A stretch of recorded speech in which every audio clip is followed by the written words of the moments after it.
ኢትዮጵያ ጎረቤት መሆናቸው አይቀየርም ራይት በፍጹም ሰላም ጤና ይስጥልኝ የነጻ ሚዲያ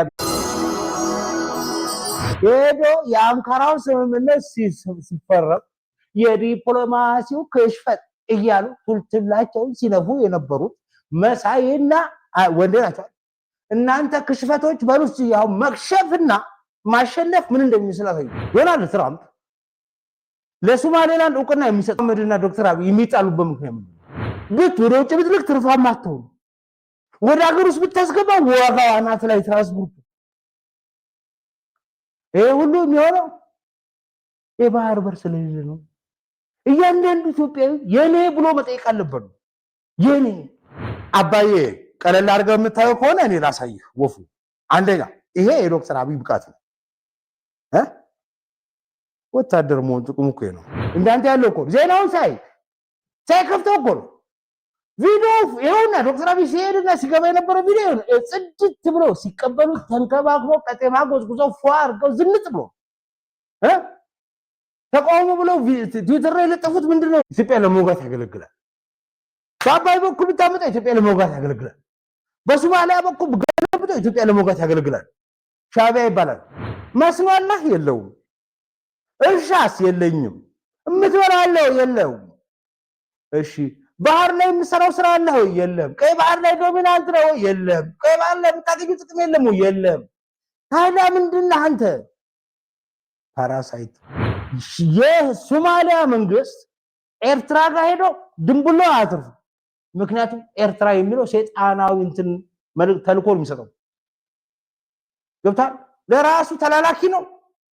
ተላላኪ ደግሞ ላኪ መሆን ያምረዋል። ነገር አብይ ቢኖርም ባይኖርም ሐሰን ሼክ ቢሄድም ቢቀርም ሶማሊያና ኢትዮጵያ ጎረቤት መሆናቸው አይቀየርም ራይት በፍጹም የኢትዮጵያ መንግስት ትልቁ ፕራዮሪቲ ቅድመ ሁኔታ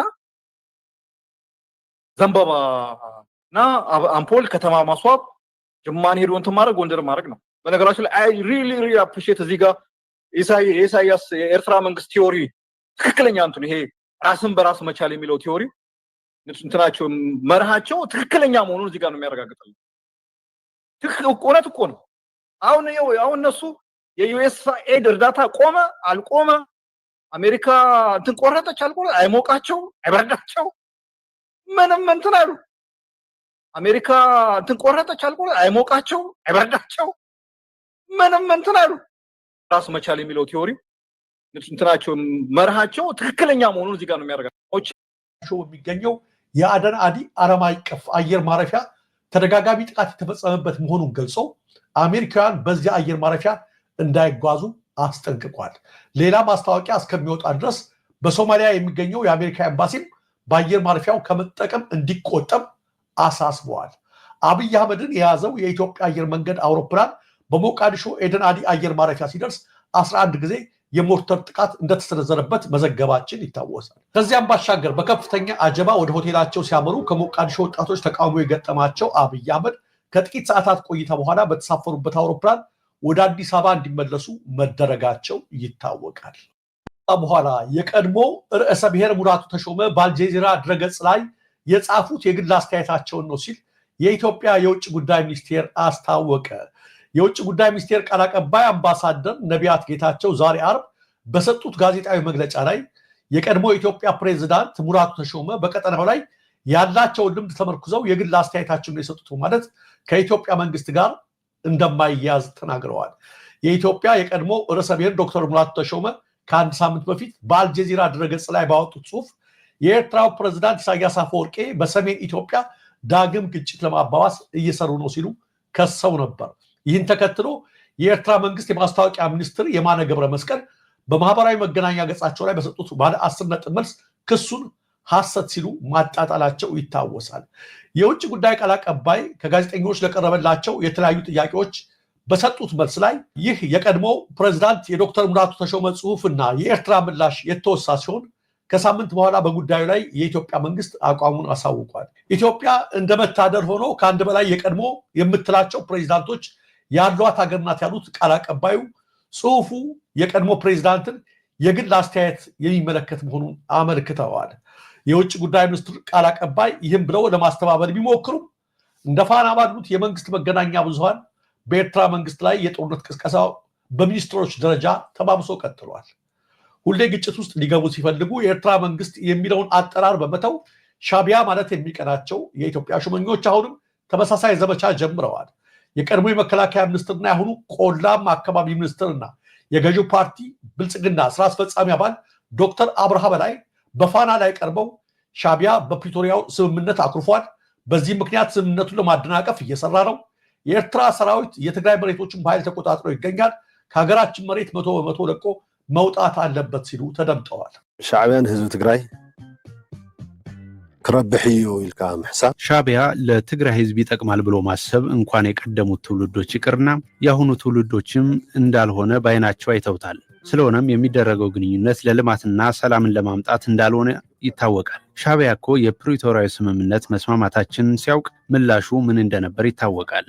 ግልጽ ነው። በሀገራችን ሰላም እንዳይኖር፣ በተለይ በትግራይ ክልል ሰላም እንዳይኖር በትግራይ የሚኖረው ጥንካሬና አቅም እና ጠላት አድርጎ የሚያይ ሰላም በመፈጠሩ የተናደደና አጀንዳዎችን አልጨረስኩም ብሎ የሚያምን ኃይል ነው። አጀንዳታት የወዳኹን ይሉ ዝአምን ኃይል እኮ አፍሪካ ህብረት ከፍተኛ ባለስልጣናት ልዑካን ቡድን በትላንትናው ዕለት ከአዲስ አበባ ወደ አስመራ ስለማቅናቱ ተሰምቷል። በአፍሪካ ህብረት የፖለቲካ የጸጥታና እንዲሁም የሰላም ኮሚሽነር በሆኑት ባንኮሌ አዳዌ የተመራው ይኸው የአፍሪካ ህብረት ከፍተኛ ልዑካን ቡድን ወደ አስመራ ያቀናው ከፕሬዝዳንት ኢሳያስ አፈወርቂና ከኤርትራ መንግስት ከፍተኛ ባለስልጣናት ጋር በአፍሪካ ቀንድ ወቅታዊ ጉዳዮች ላይ ለመመካከር ስለመሆኑም ህብረቱ ገልጿል። የአፍሪካ ህብረት የፖለቲካ የጸጥታና እንዲሁም የሰላም ኮሚሽነር የሆኑት ባንኮላዴ ከፕሬዝዳንት ኢሳያስ አፈወርቂ ጋር በቤተ መንግስታቸው ተገናኝተው ስለመምከራቸው ለኤርትራ የመገናኛ ብዙሃናት በሰጡት ቃል አረጋግጠዋል።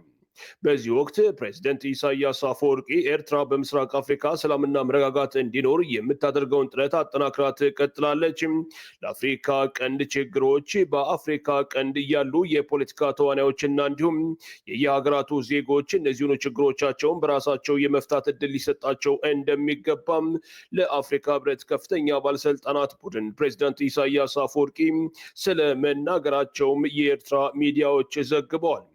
በዋናነት በአሁኑ ሰዓት በአፍሪካ ቀንድ ሌላ ጦርነት እያንጃበበ ይገኛል በሚል ስጋት የአፍሪካ ህብረት ከፍተኛ ባለስልጣናት ልዑካን ቡድን ወደ አስመራ ስለማቅናቱም ነው መረጃዎች የጠቆሙት። በፕሬዝዳንት ኢሳያስ አፈወርቂና በአፍሪካ ህብረት ከፍተኛ ባለስልጣናት መካከል ሰዓታትን እየፈጀ ሰፊ ውይይት እንደነበረ የገለጹት የኤርትራ የመረጃ ምንጮችም በዚሁ ወቅት የህብረቱ ኃላፊዎች የፕሪቶሪያና የናይሮቢ ስምምነትን ለማንሳት ሙከራ እያደረጉ ሲሆን ፕሬዝዳንት ኢሳያስ አፈወርቂ በዚሁም ወቅት ኤርትራ ያልተሳተፈችበትና የማታውቀውን የፕሪቶሪያና የናይሮቢ ስምምነት ማንሳት እንደማትፈልግም እንደገለጹላቸው ነው እነዚሁ የመረጃ ምንጮች ያከሉት። ነገር ግን ኤርትራ ከነጻነቷ ጀምሮ በአፍሪካ ቀንድ ሰላምና መረጋጋት እንዲኖር የቀጠናው ዜጎች ዘላቂ ሰላም እንዲኖራቸው ለማድረግ ከተለያዩ ሀገራት ጋር በጋራ ስትሰራ መቆየቷንና በአሁኑ ወቅት በሀገረ ሶማሊያ ሰላምና መረጋጋት እንዲኖር ማዕከላዊ መንግስቱ እንዲጠናከር በሺዎች የሚቆጠሩ የሶማሊያ ብሔራዊ ወታደሮችን እያሰለጠነች መሆኗም በተደጋጋሚ ጊዜያት በሱዳን የተፈጠረው ግጭትና እንዲሁም የዜጎች መፈናቀል በሰላማዊ መንገድ ተቋጭቶ ለሀገረ ሱዳን ሰላም እንዲፈጠር በራሳቸው በሱዳናውያን የሚመነጭ ንግግርና ውይይት እንዲጀመር ግፊት ስታደርግ ስለመቆየቷም ፕሬዝዳንት ኢሳያስ አፈወርቂ ስለመናገራቸውም ነው እነዚሁ የኤርትራ የመረጃ ምንጮች በዚሁ ዘገባቸው ላይ የጠቆሙት። ሰዓታትን በፈጀው በአፍሪካ ህብረት ከፍተኛ ባለስልጣናትና በፕሬዝዳንት ኢሳያስ አፈወርቂና እንዲሁም በከፍተኛ ባለስልጣናቶቻቸው ንግግር ላይ በዘላቂነት በአፍሪካ ቀንድ ሰላምና መረጋጋት እንዲኖር የየሀገራቱ ዜጎችና እንዲሁም የፖለቲካ ተዋናዮች ሰፊ ድርሻ ሊኖራቸው እንደሚገባም ጠቁመዋል። ፕሬዚዳንት ኢሳያስ አፈወርቂ ለአፍሪካ ህብረት የፖለቲካ የጸጥታና እንዲሁም የፖለቲካ ጉዳዮች ኮሚሽነር ባንኮሌ አዶዬ ህብረቱ የራሱ ሚና እንዲወጣና ከውጭ ጣልቃ ገብነትና ተጽዕኖ የጸዳ እንዲሆን እንዲሰሩ ጥሪ ስለማቅረባቸውም ተገልጿል። የአፍሪካ ህብረት ለዘመናት የምዕራባውያን ጉዳይ አስፈጻሚ ሆኖ ቆይቷል ያሉት ፕሬዚዳንት ኢሳያስ አፈወርቂ ለዚህም በአህጉሪቱ ለሚፈጠሩ ችግሮችና አለመረጋጋቶች የራሱ ሚና እንዳይጫወት እንቅፋት እንደሆነበት ስለመግለጣቸውም ነው የመረጃ ምንጮቹ ያከሉት። የተወዳጁ ወደ ቀደም ወደ ጀመርኩት ርዕሰ ጉዳይ እንመለስ። ፋሲል የፕሬዝዳንት ሙላቱ ተሾመ የቀድሞ ኢትዮጵያ ፕሬዝዳንት በአልጀዚራ ላይ ያሰፈሩትን ጽሑፍ ተከትሎ የኤርትራው ሚኒስትር የማነ ምላሽ ሰጥተውበት ነበር። ባለ 10 ነጥብ ምላሽ ሰጥቷል። በዛ ላይም ደግሞ ሐሰት የሆነ ክስ እንደቀረበባቸውም አንስቷል። ወይም የቀድሞ ፕሬዝዳንት ሙላቱ ተሾመን ጽሑፍ ሐሰተኛ ክስ በሚል ነው ያጣጣሉት። ነገር ግን ያንን ተከትሎ በርካታ መገናኛ ብዙሃን የተለያየ ነገር ሲዘግቡ ነበር። ቢቢሲ በኤርትራ በኩል ክተት መጠራቱን ሲዘግብ፣ እንዲሁም ደግሞ በሌሎች መረጃዎች ደግሞ የኢትዮጵያ ውስጥ ያለው የትግራይ ክልል የሚንቀሳቀሰው አንደኛው የቲፒኤልኤፍ ቡድን ከአስመራ ጋር ግንኙነት ፈጥሯል የሚል ዘገባዎችም ሲወጡ የሰማን ነበር። በእርግጥ ዘገባዎቹ እርስ በርስ ይምታታሉ ወይም ደግሞ እርስ በርስ ይጋጫሉ። በአንድ በኩል በፕሬዝዳንት ኢሳያስ አፈወርቂ ድጋፍ እነ ደብረጽዮን ቡድን ወልቃይት ላይ ዘመቻ ሊከፍት ነው ካሉን በኋላ ከእንደገና ደግሞ ፋኖን ኢሳያስ አፈወርቂ እየረዱ ነው ይላሉ። እንግዲህ ኢሳያስ አፈወርቂ በአንድ ጊዜ ሁለቱንም ቡድን ለእንደዚህ አይነት መንገድ መርዳት ይችላሉ ወይ የሚለው ሌላ ጥያቄ ነው። ምክንያቱም እነ ደብረጽዮንን ረድተው ወልቃይትን ካስያዙ ግልጽ በሆነ መንገድ ከፋኖ ጋር ጠላት ሆኑ ማለት ነው። በአንድ በኩል በወልቃይት እንዲወጉ አደረጓቸውና በሌላ በኩል ደግሞ ፋኖን ረዱት የሚለው ዜና እርስ በርሱ የተምታታ ቢሆንም ግን እንደዚህ ያሉ ዘገባዎች መንግስት በሚከፍላቸው ጋዜጠኞችና አክቲቪስቶች አማካኝነት በስፋት ሲሰራጭ እንደነበረ እየተመለከትን ነው። ፋሲል አሁን የውጭ ጉዳይ ሚኒስቴር ያው 40 ጊዜ ጋዜጣዊ መግለጫ ይሰጣል። የዛሬው መግለጫ ላይ አምባሳደር ነቢያት ይህንን ብለዋል። ይሄ የፕሬዝዳንቱ የግል አስተያየት እንጂ የኢትዮጵያ መንግስት አቋም አይደለም ወይም ደግሞ የኢትዮጵያ መንግስት ጋር ግንኙነት የለውም ብለዋል። ፕሬዝዳንት ሙላቱ ደግሞ በቀጥታ ግንኙነት እንዳላቸው የጠቅላይ ሚኒስትሩ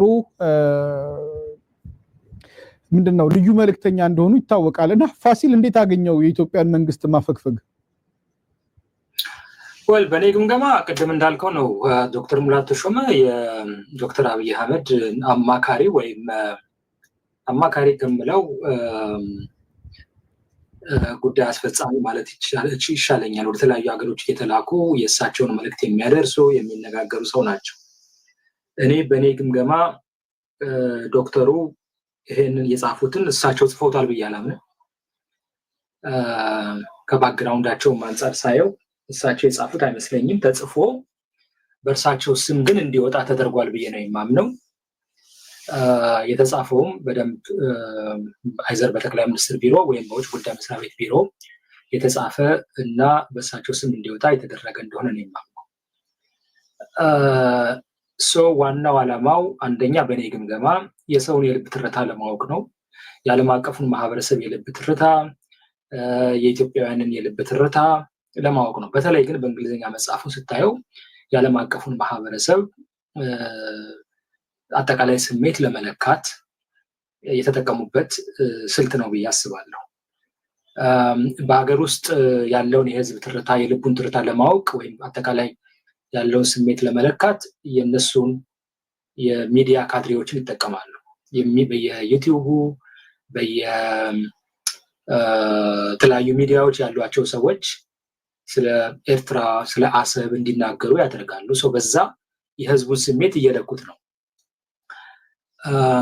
በእኔ ግምገማ የአብይ ጦር አሁን ባለው ቁመና ኤርትራ ይወጋል ብዬ ባላምንም፣ ነገር ግን የህዝቡን ትኩረት ለማስቀየስ ከውስጥ ወደ ውጭ ትኩረቱን ህዝቡ እንዲያደርግ የአሰብን ጉዳይ በጣም በማራገብ የኤርትራን ጉዳይ በጣም በማራገብ ብሔራዊ ስሜትን ከፍ በማድረግ የፖለቲካ ድጋፍ ለማግኘት እና በአገር ውስጥ ያሉ ተቃዋሚዎቹን እንደነ ፋኖ እና እንደነ ሸኔ የመሳሰሉትን የህዝብን ድጋፍ ይዞ ለመምታት ወይም ደግሞ እነዚህን ኃይሎች እንደ ባንዳ እንደ ካዲ ያገራቸው ኢትዮጵያ ወደብ እንዳታገኝ ኢትዮጵያ ኤርትራ እንዳታገኝ መልሳ ምናምን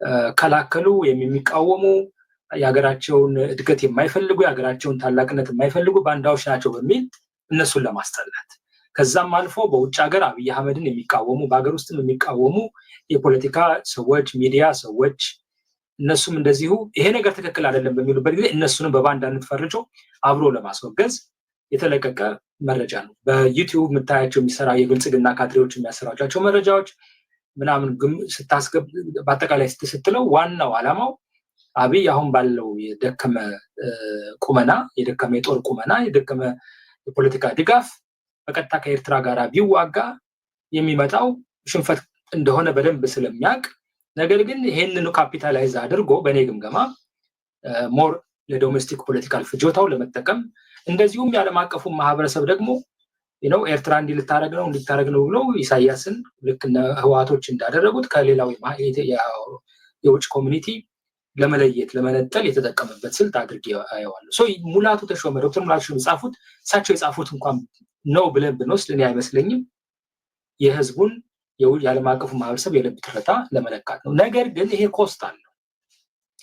ኮስት አለው ስለ ሌላው የዓለም አቀፉ ማህበረሰብ አለርት እንዲሆን ያደርገዋል።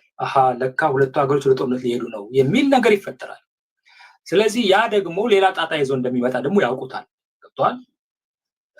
አሁን አይተህ ከሆነ ትናንትና ወይም ዛሬ የአፍሪካ ህብረት የፒስ እና የሴኩሪቲ ኃላፊው አስመራ ሄደው ከፕሬዚደንት ኢሳያስ ጋር ተነጋግረዋል።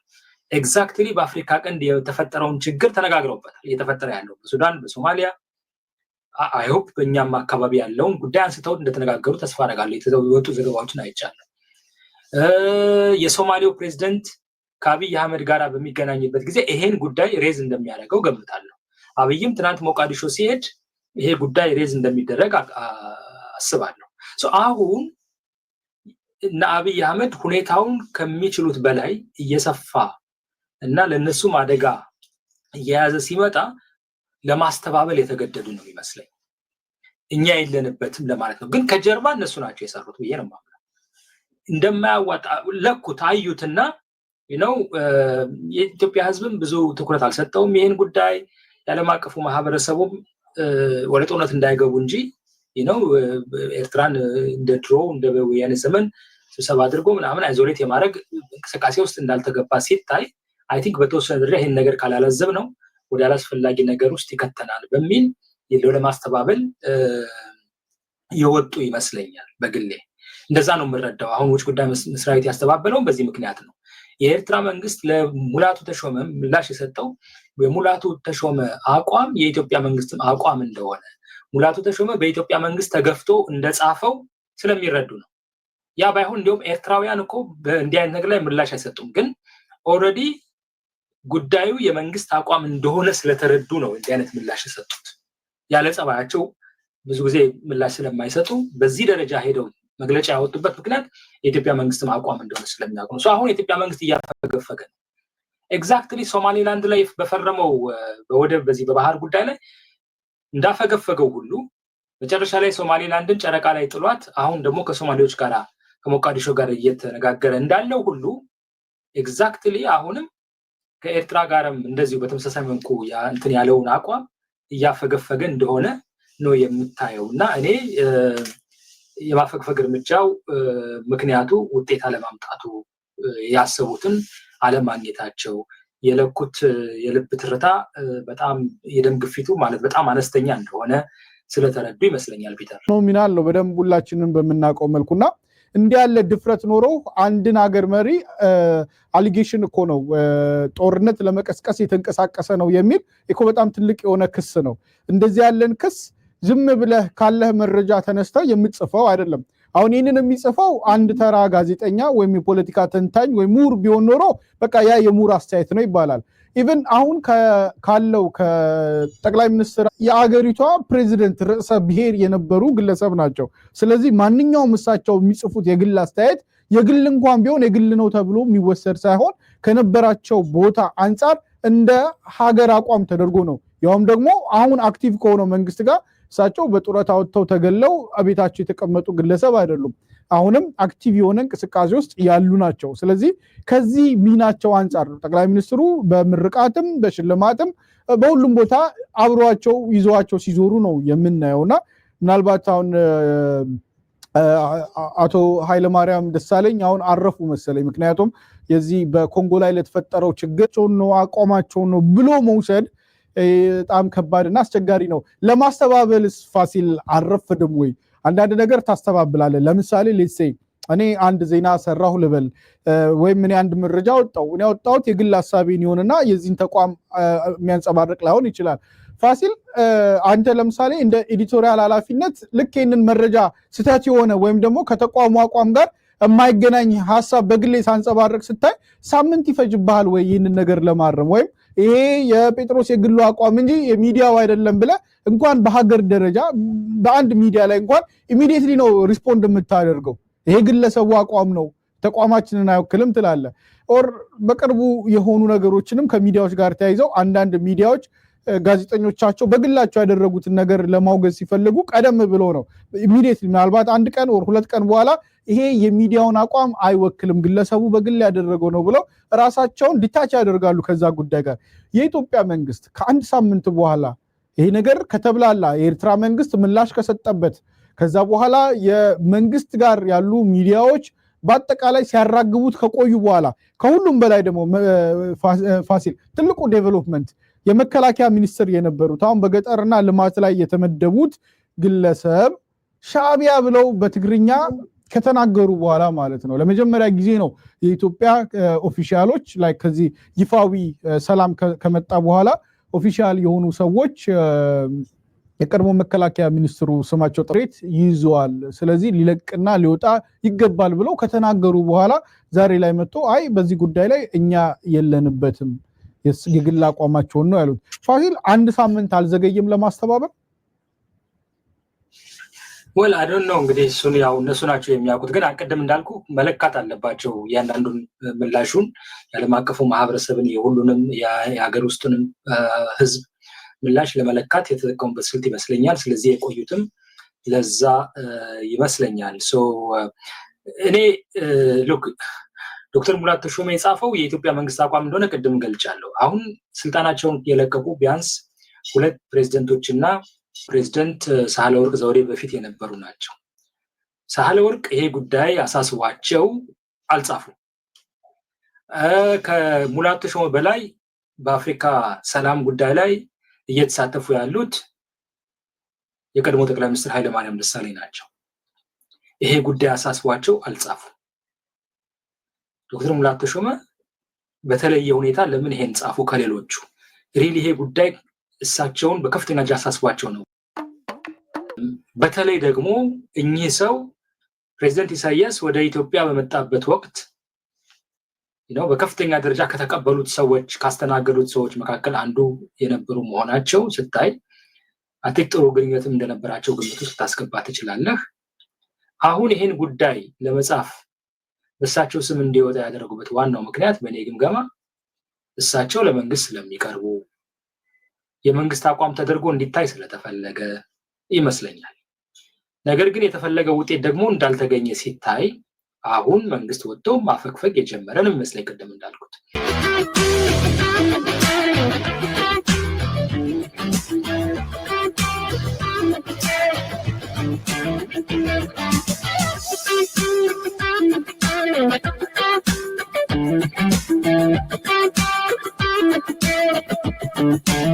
Thank you.